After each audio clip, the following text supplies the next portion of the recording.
Hello, readers of Every Word, and welcome to Every Word 365. I'm your host, Christina Madsen, and today we're reading Psalms 19 through 24.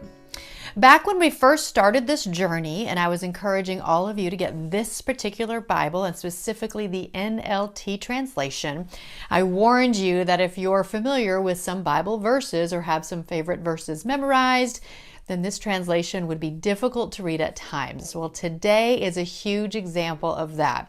If you know Psalm 23 well or have it memorized, this version may drive you a little crazy. But again, the purpose of this Bible is readability in a beginning to end fashion. So it's not without purpose or intent, but there are those moments where it may just sound quite a bit different than what you know or have memorized.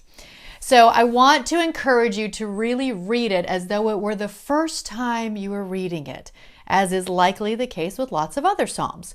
Because sometimes when we work hard to know something in our heads, we don't always take the time to know it in our hearts. I know that the Lord's Prayer, which I really love because it was the first thing my dad taught my mom when she was learning English, it became just a monotone rambling of words when I was young, and I really had no idea what I was saying.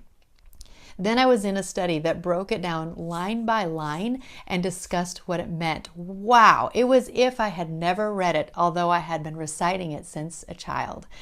And by the way, my mom and dad would always look at each other during the Lord's Prayer. He would be sitting down in front in the choir loft, and she would be in the balcony every time it was said in church. They did that even if they were in an argument or going through a tough time until the day he died. I think that is so sweet. We were not a religious family, as I have shared, so I always found it so curious that that was the first thing he chose to teach my mom when teaching her English. As for today's daily walk, it always seems very timely as national and international security continue to be hot topics in the news.